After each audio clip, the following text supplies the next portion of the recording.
Folks, ever heard of a corporation so powerful that it could shape the destiny of the entire region? A company whose quest of oil brought unimaginable wealth to some, but death, destruction, and despair to others. Well, today we're diving into the murky waters of Shell in Nigeria, a tale of oil, environmental destruction, human rights abuse, and a fight for justice that the world can't afford to forget. Grab your headphones because this is a story of resistance against corporate giants, a David versus Goliath in the oil drenched fields of Nigeria's Ogoniland.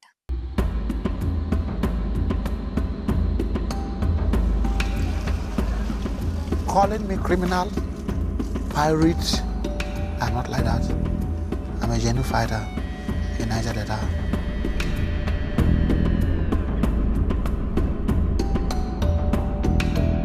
What we see and the reality is that the Niger Delta still looks like a conflict zone.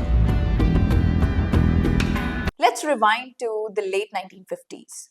Nigeria was on the cusp of becoming a major oil player, thanks to a massive discovery by the Royal Dutch Shell Company. The Niger Delta, home to thousands of indigenous communities, was found to be sitting on an oil reserve so vast it could rival some of the richest oil fields in the world. At first, this looked like a golden ticket to prosperity for Nigeria. But here's the thing, instead of being a blessing, this oil turned into a curse for the local people.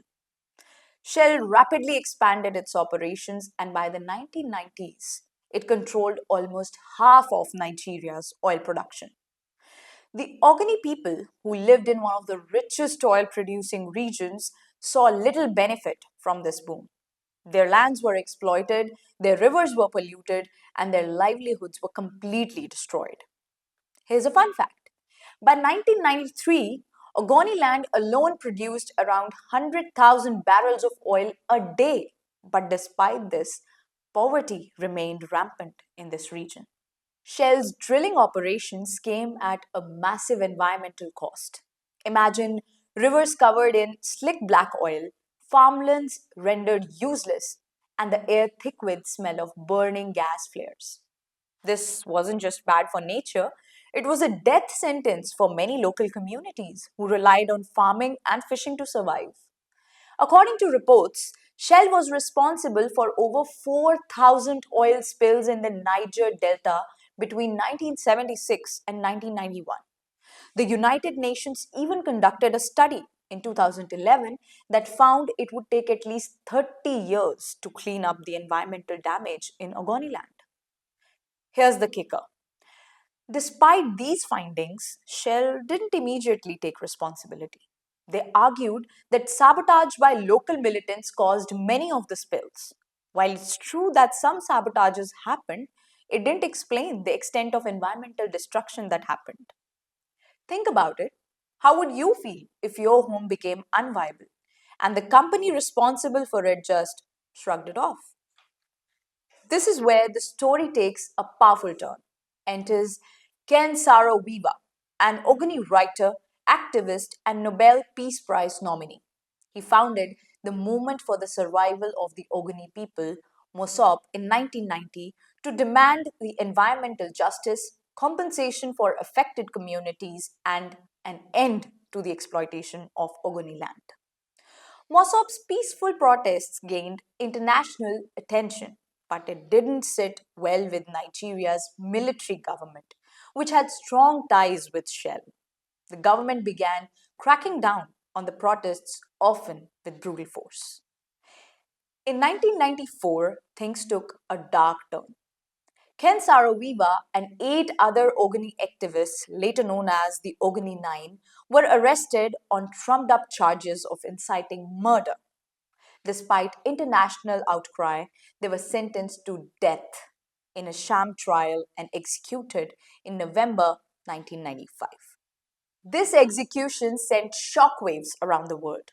Countries imposed sanctions on Nigeria, and Shell's reputation took a massive hit.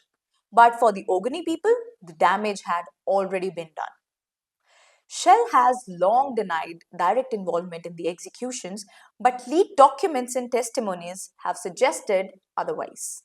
In 2009, under immense legal pressure, Shell agreed to a 15.5 million US dollar settlement in a US court, but notably without admitting any wrongdoing. The legal battles didn't stop there. In 2020, Amnesty International called for Shell to face criminal charges for its alleged complicity in human rights abuses during the 1990s. Shell's response?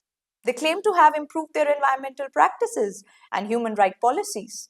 But critics argue that Shell's actions in Nigeria remain a dark stain on the company's history. A classic case of too little, too late, huh? Today, the struggle continues.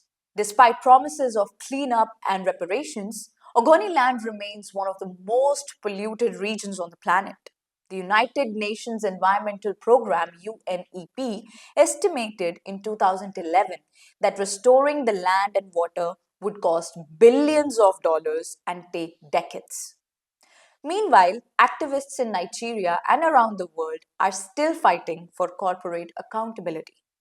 The shell crisis in Nigeria isn't just a story about one company, it's a cautionary tale about the true cost of oil, corruption, and unchecked corporate power.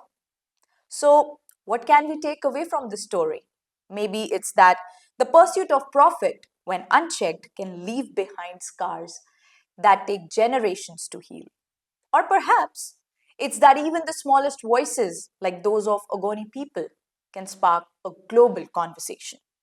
Shell's actions in Nigeria might seem like a story from the past, but it's a reminder that environmental justice and human rights are battles we still need to fight today. All right, folks, that's a wrap up for today's episode of Quick Projects. If this story intrigued you, made you think, or just gave you a new perspective, do me a favor. Share it with someone who should know about it. And hey, if you have thoughts or questions, I'd love to hear them. Until next time, stay curious, stay informed, and keep questioning the world around you.